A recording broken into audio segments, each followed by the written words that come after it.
What is up? Good morning, ladies and gentlemen, and welcome to the Shred Show Live. You can see his smiling face no matter what. Whenever I hang out with Mike, he's got a smile on his face. Whether things are good, whether things are bad, he is just a positive leader, always doing his best to help you, the mortgage community, continue to succeed. And that is exactly what our discussion is going to be on this morning, is a winning formula for 2023. We all know there's still some concerns. There's still some speed bumps ahead, but how can you in particular continue to win in this new year? We're going to discuss that. We're going to share so much value with you. Are you ready, ladies and gentlemen? Are you ready? It is time to shred.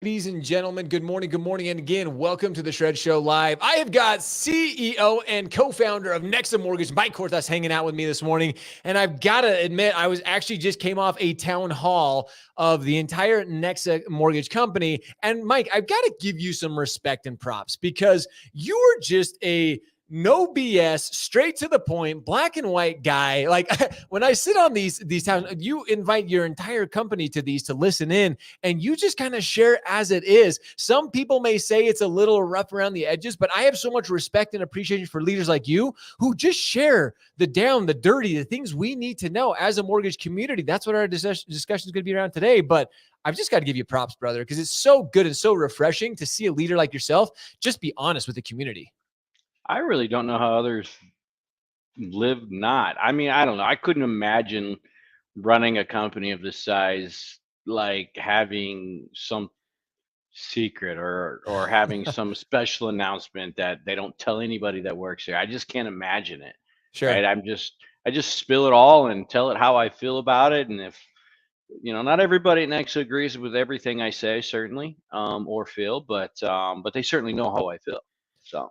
See, but even more, and as I listened in on this one in particular, you still listen to other people. You're not that type of leader. You get those leaders who say it as it is, but it's either their way or the highway. You're willing to listen. You're willing to take that feedback. You're willing to take those suggestions from the community, and you're willing to implement. Even today, as I was listening in, you heard something. You're like, hey, this is a problem. Let's get a solution. Let's not beat around the bush. You're all about solving problems. And I really want to kind of focus on that today because it seems like so many LOs, the mortgage industry in particular, there's still a lot of concern about where the industry is going, what's going to be happen with a recession looming, with the mortgage industry in a tight spot. It needs more leaders and it needs more people like yourself who are willing to just solve problems. What are some of the biggest problems that you're seeing right now that are really holding back LOs? Well, obviously the number one reason that we're seeing so many loan officers transition out of retail into the broker space, into the wholesale model is interest rates. Sure. My opinion, it's not the number one reason they should have been doing it all along, but it is the number one reason that they're actively doing it, just because rates are difficult, right? Loan officers are tired of getting kicked in the shins. And so they are starting to look out and say, you know what, maybe now is finally the time. They resisted it for a long time, but at one point it just comes down to, I got to get a loan, right? And so they're tired of getting said, no, I'm going somewhere else for rate, because everybody's shopping rate like crazy right now. Crazy. So that's the number one thing, right? Is that providing our loan officers with the absolute best interest rates in the entire industry is really a passion of mine, that I can say, like, loan officers could just take that rate out of the equation. They don't have to worry about that piece of it anymore. So you can play. You don't have to play offense all the time, right? Sure. You just defense, or you don't have to play defense. I'm sorry. You can Play just offense. go play offense, Right. You don't just sit there and defend your rate. You can just go after things. So this is my rate next. Well, I think that's always kind of been a concern for loan officers, is trying to sell rate. But this is something you and I had discussed. There are plenty of other reasons why NEXA is helping loan officers succeed other than just rate alone. Whoops.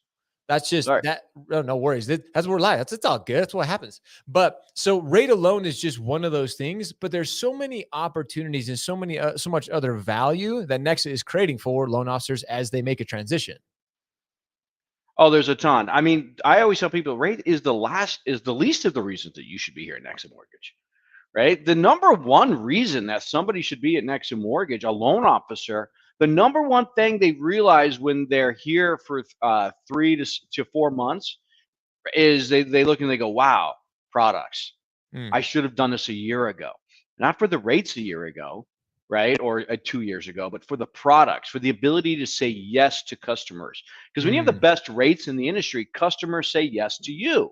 Sure. But when you have more products than any other mortgage company in the entire industry, you can now say yes to more customers, right? And in the sales cycle, you must have the word yes as many times as possible. I tell loan officers, look, if you're making a sale, just get the consumer to say yes, right? Are you a nice guy? Yes. Yes. Okay, fine. Is the sky blue? Yes. Great. We're on to something here, right? Sure. Now, can I do your loan? Yes, you have the best rate. Or more importantly, right, if I'm a loan officer, can I do your loan? Yes, I have a product for you, even though other lenders don't have a product, because we don't deal with overlays. We don't deal with lack of products. We have every product under the sun that we have at our disposal. So that's the number one reason I think loan officers should be at NEXA Mortgage. Okay, I want to dig into this, Mike, because there's some people out there who are going to be like, well, Josh, or some people say the riches are in the niches and you're supposed to just focus on one. And, having so many products is almost a distraction because, and people have heard me talk about, pick one thing that you're really good at and go deep into that. But I love your guys' approach here because it's almost like, I don't know if you've ever dove a lot into the Amazon model and Jeff Bezos. It's very similar to that. They have everything under the sun. Do they just have their ones? Hell no. They have anything. Everybody turns to Amazon. Amazon, that's the reason they're one of the biggest companies in the world is because they have everything. They don't, you don't go to Amazon and expect to, oh shit, they don't have that product. I guess I got to go to somewhere else. They've got everything. Same thing with NEXA, Mike, is it allows loan officers to maybe where they're at now, they don't even have access to that product. And they're like, well, I really want to go into this product. I want to do, 2-1 buy down or whatever it is. They want to be really good at that and they just don't have access to it. Having access gives loan officers that opportunity to grow and to give their consumers what they need. Well, there's two statements I got to that. Hopefully I don't forget the second one after I say the first one. But so two statements I got to that, right? Number one is that if the niches are important, well, it's better to have more niches, right? Like we have loan officers whose niche is non-QM.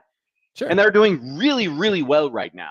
But they were also doing really well in 2 years ago. But they also had those easier rate term refinance or those streamlines, those types of things, right? But the second point to that is even if you are into a niche, like when I did loans, right? When I'm calling realtors, my niche was always going to be the purchase market, and I'm going to be very much around. Look, I got to have my Gubbies, my Fannie Freddies, my standard products.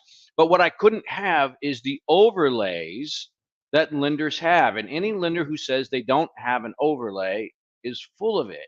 Everybody has their form of an overlay, whether it's an actual overlay or if it's an interpretation to the guideline that they believe the guideline says this when another lender thinks it says something else. So if I'm niching on an FHA loan, right, if that's my niche, whatever, it's nice for me to have an option at one lender who will allow that asset when another lender won't.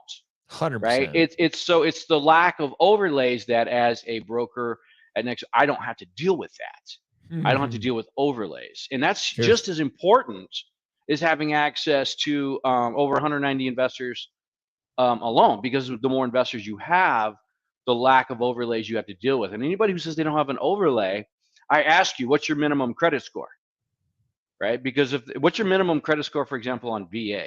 If your minimum credit score is 580, you got an overlay. If your minimum credit score is 550, you got an overlay. In fact, if your minimum credit score is 500, you have an overlay. There's 100%. No minimum credit score in VA. You just got to know the lenders that are willing to fund that loan. Oh, dude. Okay, now your second point. Hopefully you still remember it. Well, that was the second point. Okay, good. Okay, I got it. Okay, good. I'm just making sure. The first one was multiple niches, right? So second one As I is said, there was a detail lot on in it. there. Yeah. I like the detail. So real Yep. quick, couple of comments coming in. Chris Baker over at BHB TV. I like this acronym, Chris. Rate equals real advice takes expertise. L's need to focus on that. I really like that. I And like then that. Matthew Blackmer coming in. Love this. Products create optionality, more customized solutions for the client, tailor fit solutions for the right scenario. And this just goes and plays exactly what you were talking about. Is sometimes within the mortgage industry, I'm all about tunnel vision. I'm all about focusing on one thing, but sometimes we need to, especially in a market like we have now, we need to be broadening our horizons a little bit. The one thing that we've been working on, maybe we need to break out of that shell and maybe we need to, again, expand. We need to see who else we can serve in our communities. What products, what opportunity, the optionality that Matthew even mentioned there, what can we provide to our consumers that maybe, again, rate and term refinances aren't hot and heavy right now. If that's been your bread and butter for so long, you need to start broadening those horizons. So now's the time. Look, I know loan officers in a normal market 2 years ago, 3 years ago, who would serve their niche, if you will, 100%. right? But in Yeah. this environment, right now, loan officers are like, just give me a loan. Yep. There's loan officers like, I've never done a commercial, but I'll take it, right? I've Right. never done a hard money deal, but I need to put milk on the table, Sure. right? I'll do what it takes to learn something new. A loan officer who's never done a reverse mortgage is not going to give that one away on a referral or something that they might have done 2 years ago because they were so flush with their regular niche. Right. So it's just in this market, it's so important to have it. I mean, and I'll even look back to when COVID first hit and we went through a small crisis early that summer where all of a sudden nobody was funding. You were hearing about banks who weren't funding loans below a 700 or a 680 credit score, or weren't funding. They were like, look, for right now, we're not funding refinances because they only had so much available when things froze up a little bit at the beginning of COVID. There, we were still funding everything. Now, look, our turn times got a little bit crazy because Crazy. everybody was overloaded all of a sudden because all the retail banks that were saying no to certain things that won't fund that right now, those people still wanted loans. They still wanted access to their equity. They still wanted to buy homes. And so we were getting so many of those particular clients that we never skipped a beat in the wholesale sector, not once during COVID. It Hmm. never happened. Now it came back for everybody, and everybody had a phenomenal run Right. at the end of that. But we never skipped a beat in the beginning of it, in the middle of it, at the end of it. And even now, I mean, I did a video about a week ago on social, and I thought about taking it down because it clearly offended people. And I don't often feel bad about being successful, but I kind of felt the emotion of some people out there in the markets. Hmm. And I put out a video saying, "Look, I hear about all this. 2022 was bad. Was not good, and how optimistic they are for 2023." And I was like, "Gosh, I think I would like 2022 to continue for a little bit because we did so well Yeah. in 2022. We didn't skip a beat." And then I saw the emotions from a lot of people in the retail and operations centers, and I almost took it down. I didn't take it down, but I certainly feel the emotion of the industry Oh, and agreed. that right there. Okay, I want to come back to this. Keep this in your mind because I want to come back to this. A couple comments coming in. Raul Espinosa: consumers will work with the rate if they trust their LO. Apple competes with way cheaper smartphones, but people are willing to pay the premium because they trust it. They like the device. John Hill coming in: more options equals more units. We need more units funded. Said with my shred gear on. Hey, thanks, John Hill. Thanks for the comment. Appreciate it. So I want to kind of expand on what you're talking about here, Mike, because I saw the video. I commented on it. Do you think there's too much emotion in the industry right now? Do you think emotion is driving a lot of the decisions that are being made and people aren't making the decisions based on fundamentals and like actual data and analytics that are happening? Well, I think emotion runs even heavier. I mean, look at the number one causes for divorce, right? That's a Sure. little dramatic, but Yeah. money is one of the number one causes of divorce. And if you stand in front of a pastor or a preacher in front of God and say that I'm going to be with this person forever, but then finances turn, what kind of stress can that cause? Does that really cause? And so in our industry, think of that as loan officers or operations people who are struggling right now in a financial way. That causes some of the most dramatic stress that you can imagine, and you don't make good decisions under that.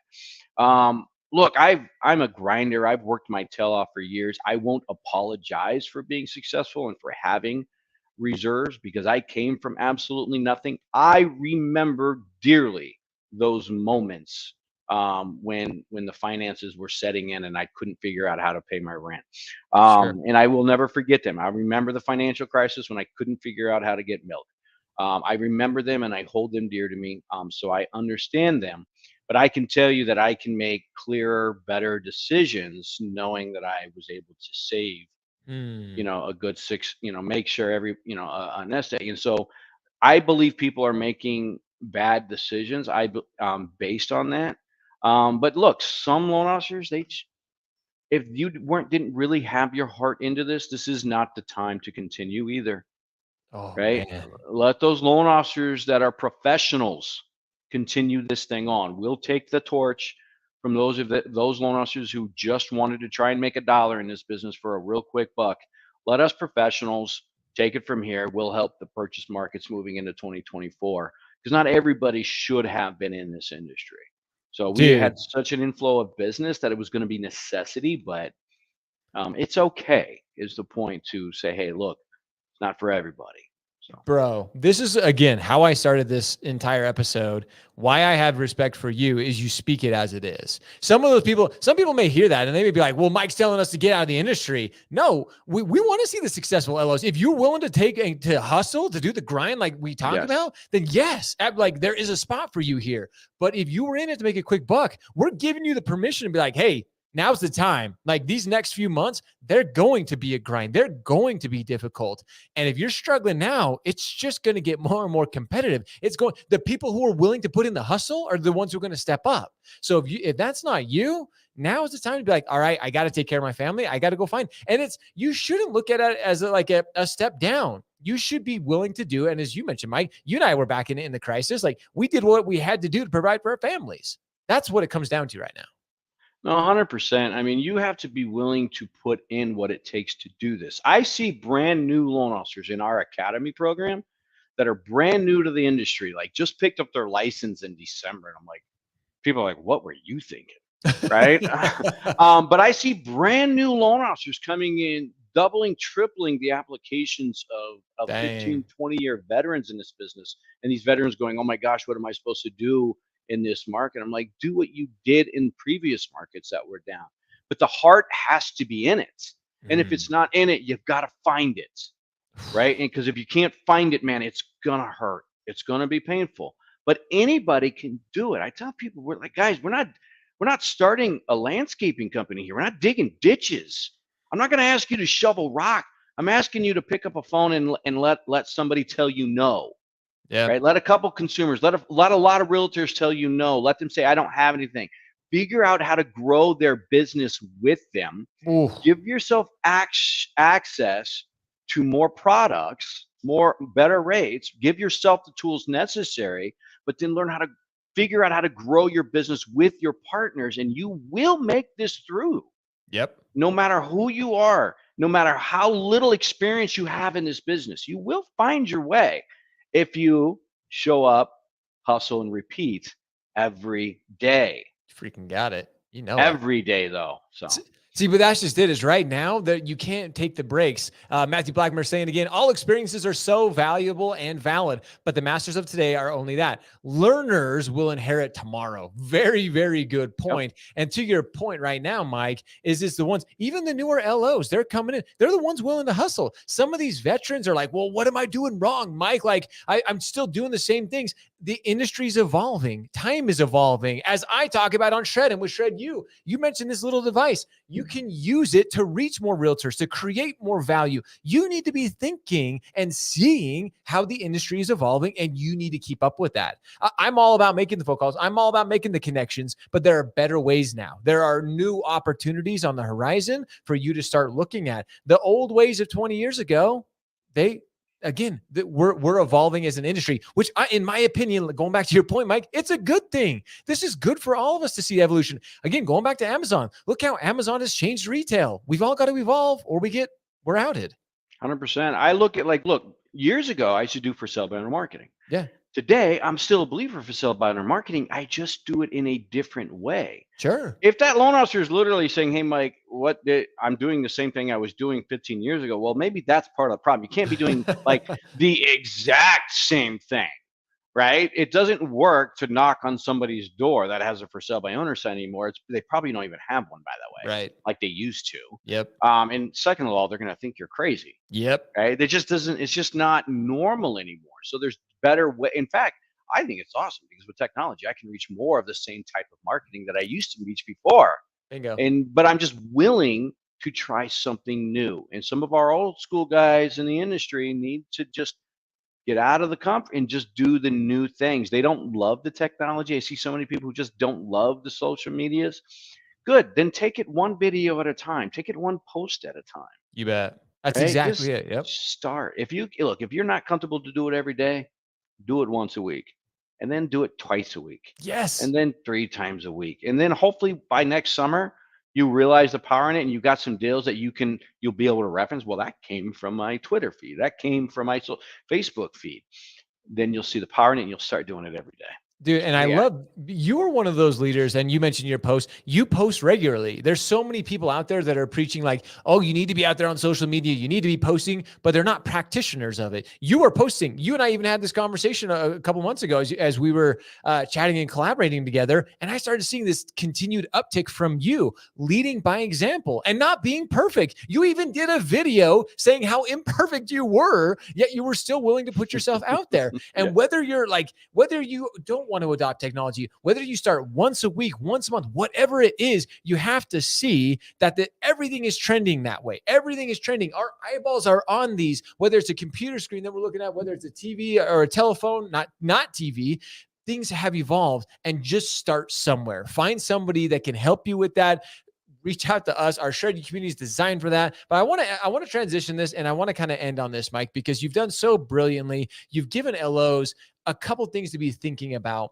But you said this in a meeting recently that really hit home for me, and I want everybody to, as we end this, wrap this episode up, to think about this. Where you're at right now may not be the place that helps you get to where you need to be or where you want to be. Talk to that a little bit, because when you mentioned this in a meeting recently, I was like, holy crap, this is so true. Because where you're at now, maybe they helped you achieve great things, but maybe a change can truly help you reach that next level of success or that next achievement that you're truly desiring. Well, I think it just still comes down to you have to be willing to constantly change. So, and quite frankly, if you're comfortable where you are now, maybe you should stop. Right? If you're in the comfort zone, then you should be aware. I mean, one thing that I always heard my son as he goes through competitive basketball throughout his childhood, we put him in front of some really competitive coaches and environments where, I mean, he was literally cut from a team as an 8-year-old. And that's like, doesn't happen to 8-year-olds generally speaking. But I remember putting him in through one of the coaches, and it really rung into my head is be comfortable being uncomfortable. And I've always repeated those words constantly, that if I ever become comfortable, and I can feel myself fall into those comfort rivets every now and again, 100%. where all of a sudden I'm not doing anything new. And I'm like, you know what, something's got to change. We got to shake something up. And I have to force myself to go out and make some changes to better myself, to better the organization for the future. But staying the same to me is just not an option. I tell people, listen, if you hate change, you will hate NEXA Mortgage, right? Because change is inevitable. It is constant. We are always changing something, whether it's the software, whether it's new products that we're pushing, whether it's a new a system, whether it's an improved compensation plan. That's the key word, though. It's improving, Mike. You guys are always you're always looking. And again, even this meeting I was listening in on this morning, it's always improving. It's not just change to shake shit up. It's improving.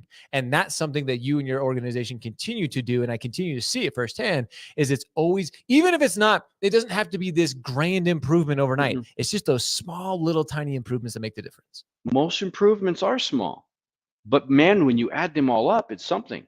NEXA has had 8 compensation changes in our 5 years. Wow. 8. and not one of them ever got worse for the loan officer, right? That's We do more crazy. volume, we do a compensation change for them for the better. We're already the best in the business, but we just keep making it better because we believe in that partnership with those loan officers. And we Mm. believe in the small. I mean, the most recent changes, I lowered the cap from to pay out 100% to make it $1 million cheaper, so that Wow. anything over, right, you get 100% at a faster pace. But it was a small change, Yeah. right? It wasn't huge, but it's going to make a difference to some people, and then the next change will make a difference to more people, and it'll certainly make a difference as the markets come back. So, Oof. but small changes make big ones. So. Oh, dude, that I want to end on that because that is everybody that just heard that. That rings so true right now. Those small changes ultimately make the big ones. They help you make those huge improvements with that experience with your consumers and everything that you're doing.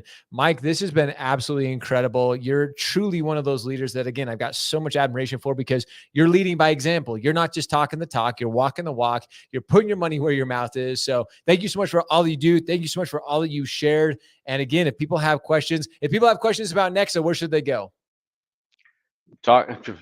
You can do a search for a Nexon on any social media page. Find one of us. We're like weeds. We're everywhere. And every Thursday, you guys have a Why NEXA. We'll post a link if you guys have questions about it. If you want to learn more about it, we'll post a link below, and you can absolutely do that. So I recommend learning more. Randy Virus coming in. Progress is impossible without change, and those who cannot change their minds cannot change anything. #shred, #NEXA. Thank you so much, Randy. Mike, again, this has been absolutely brilliant. Cannot thank you enough for your time, brother. Really appreciate all that you do for our industry.